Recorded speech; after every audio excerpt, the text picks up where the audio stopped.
Hello and welcome to this collective reading. I'm going to do it a little different today, a little more casual. I'm not going to bring in the drum. But I do invite you to just take a moment to close your eyes. You don't have to close your eyes, but just set the intention to feel into your body and open up your discerning senses, knowing that you are intuitive and that you have a direct link to source. You know your truth, so that you can take what resonates and let the rest go. Allowing this not only to be a message that brings information, but also an opportunity to practice and exercise your own intuition and discernment.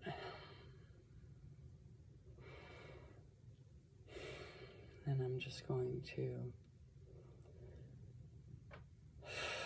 step on a side.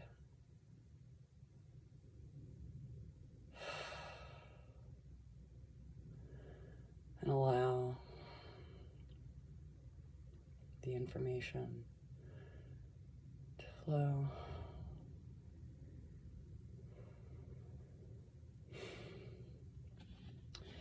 So it's funny, I'm keenly aware at this point that a lot of what I'm being guided to do is to help others through my own experiences, and that, you know, I've been through many different experiences, many different chapters, many different hells, many different highs, and I'm able to relate to what feels like anything. And I think that that's incredibly valuable for people, I guess, at the end of the day, right? And I say that now. I struggled to see my value for a very, very, very long time. And those are things that I still am working to heal and work through, but gosh, leaps and bounds is why I'm out here making these videos. And like, ultimately, if nobody watches them and this flops, like, that's okay. It says nothing about my worth, you know? And that's huge. Like, to have gotten to that place is absolutely huge.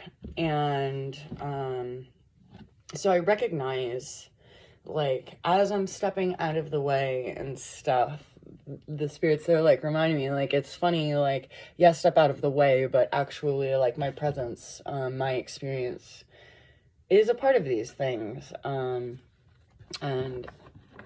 it is my hope that it helps people feel seen and know that you're not alone, and make these spiritual transformations or these talks of manifestation and all this stuff seem more realistic, right? Because when someone's started in hell and then they tell you, like, no, really, like, I can tell you one thing. I was convinced for so much of my life that I was, like, broken beyond any sort of repair, like, that there was absolutely no help for me. And I was hanging on to life because I didn't want to, trigger warning, make my mother have to experience losing a child. And I really thought that that was that, you know? And now I'm not actually mentally ill. I thought I was mentally ill. I'm not mentally ill. I have moments of lows and feeling things and experience life, but depression, just because I'm depressed, I'm not depressed. All of these things, I'm a happy, joyful person. I see the positive. I've made these wonderful transformations in my life to having relationships with people who actually value me and support me and see me, when before that wasn't the case, you know? And so if I can do this shit, anybody can do it. Like, that's really how I feel. And I think it's really important for people to hear that. But so what was coming through before, and I think that this is going to be a part of this message, is I'm like a recovering perfectionist, you know what I mean? And I was that kind of perfectionist that, like, I wouldn't do anything because I was like, it's not going to be perfect. I'm not going to do it right. So I'm just going to freeze. I'm just going to be frozen. And now that freeze also came from CPTSD and neurodivergent. There was so much there, right? But that perfectionist fear was absolutely a part of it, and something that I had to overcome within myself, and I'm still actively working on as I'm starting to really put myself out there and build this life that I want, right? So the tough love reality of perfectionism is that it is just an avoidance. Like, that's what I was doing. Like, no, you're not a perfectionist, you're just an avoidant. You know, you're just afraid. And like, not in a mean way. Like, we're afraid for reasons. It is also our natural, our body and our brain, like our ego, we have so much beef with our egos. The ego is not to be beefed with, it's to be understood and put in its place, I guess, I for lack of a better term. But like, the ego is to keep us safe, you know. All of this is about keeping ourselves safe. So, and like, that's why it's tough love. It's not about like being nasty about it, but like, that's something I had to recognize within myself. Like, this is an excuse that I'm making, and it's time to stop. So like, right now, I'm not feeling, like I've said in the last couple of videos, I don't even know if people are watching these consistently, but I'm going to talk as if y'all are. But my energy, I'm going through a lot of transformational processes right now. My energy is a little bit lower, and I didn't feel like pulling out the drum. Also, this is new. I'm experimenting.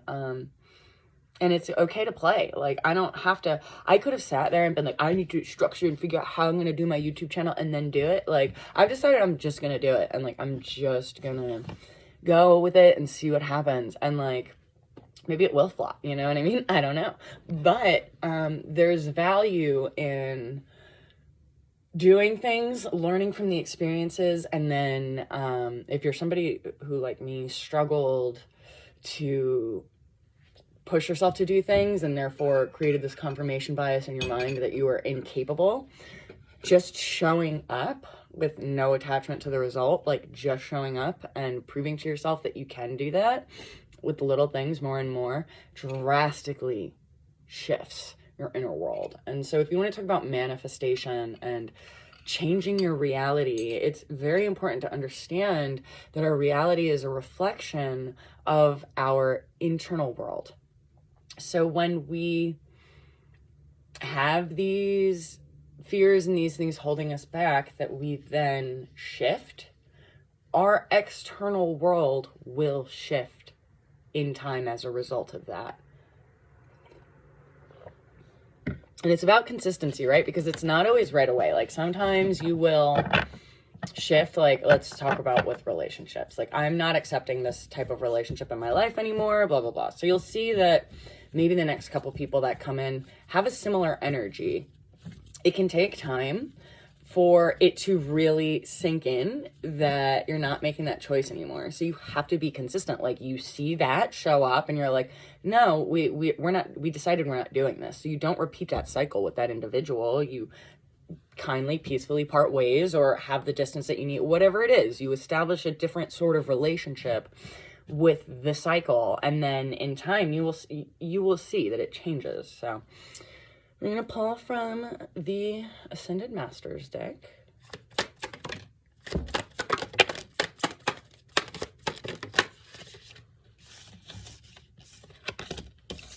I heard keep going. Okay.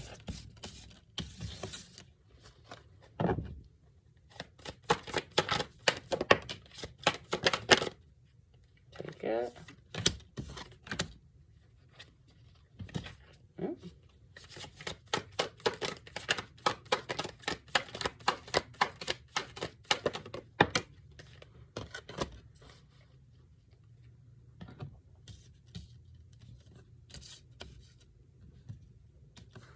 So we have Kuan Yin, enlightened action. Choose compassion. Move forward with grace. Kalima, cut the cords to dramas, fears, and limitations. Divine severance. Evolution vibration. Expect progress. Mother Mary, miraculous encounter, divine experiences. Don't be afraid of being powerful.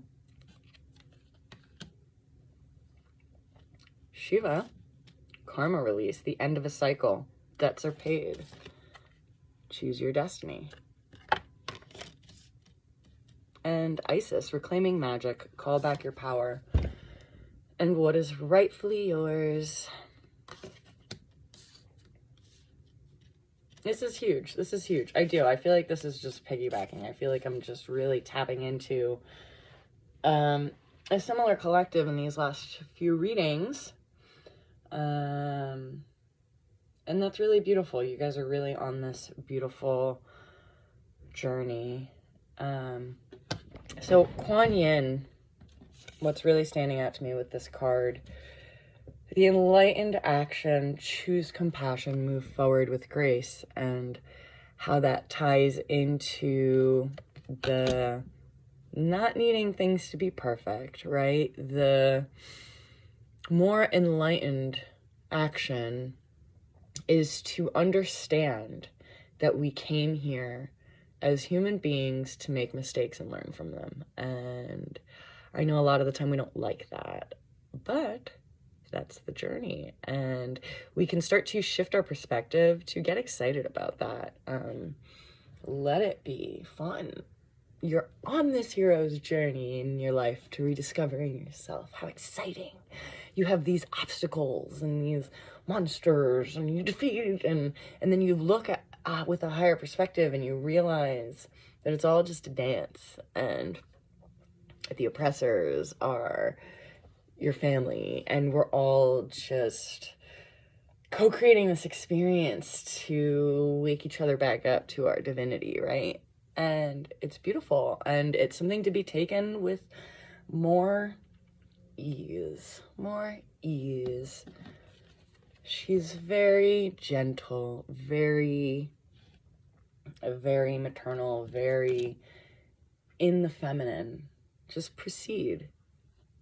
Have joy and compassion in this, because you've cut the cords, right, to dramas, limitations, and fears. So you've ended the cycle, which is great work. Pause and celebrate. Seriously, pause and celebrate. This is so exciting. Okay.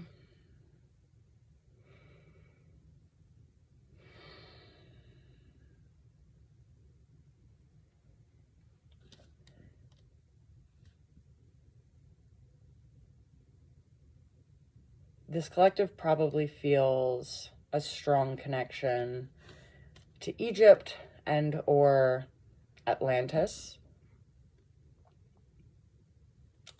And I feel like you're going to start to have more memories of this with the Mother Mary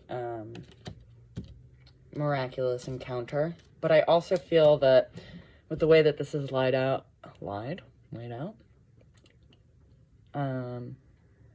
with Kuan Yin, that you're going to see miracles happen when you start to move forward with whatever it is that you are doing, right?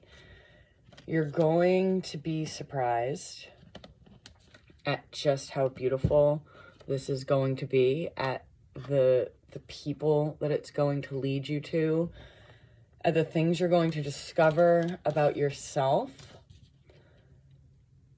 And you're going to start to find, because you've broken this cycle, that life is so much more beautiful and less frightening than you had ever experienced it before. Like, I'm seeing, like, there were sunglasses or something, right? Like, looking through sunglasses, everything's darker. It's like they've gotten a couple shades lighter, you know what I mean? And, like, things are clearer now. Things are more beautiful now. Or it's even like they were just, like, taking off, like, the viewpoint, the lens, right? Because, again, we're experiencing through the projections of our own mind and subconscious. That has changed. And you're going to see that reflected in your external world. And it's going to be a very miraculous and exciting experience from you. from you, for you. Gosh, I can't speak lately.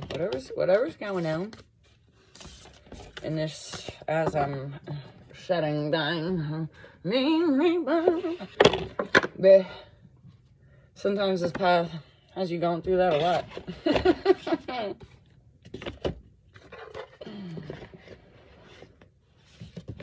I had a Kundalini awakening in 2023, and I think something that's important for people to know is that, like, that experience is just the beginning. Like, I was able to work with it and doing Reiki, it rose to the crown over time, whatever, and I was in this crazy, like, straight up Buddha consciousness state, like, Christ consciousness state for, like, a month, maybe. It was absolutely profound and so beautiful, but in hindsight, still, it was a very, because then that stopped, right? That went away, and going from heaven on earth back down into more of the human egoic mind structure, back to hell, right, is a very difficult, painful, and seemingly, right, punishing experience. But understanding more of the process,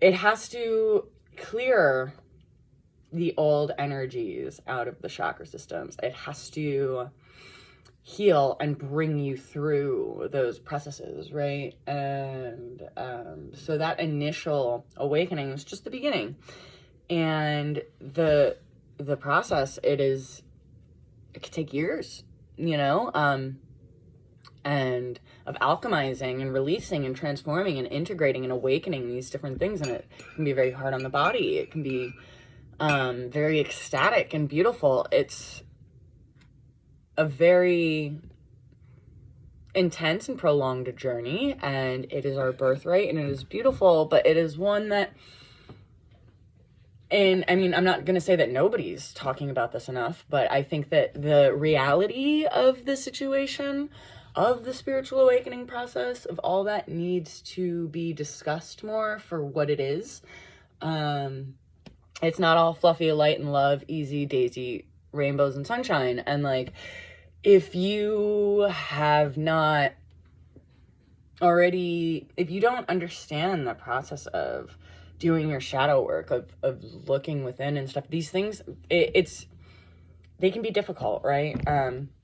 But just so understanding, I assume that I'm talking about this for a reason. So this collective, especially with the colors, the purples, the blues, I'm probably linking to a collective who is like undergoing the spiritual awakening process too. And it's, like, important for you to know that, like, nothing's wrong with you. You're not failing at it. This is normal.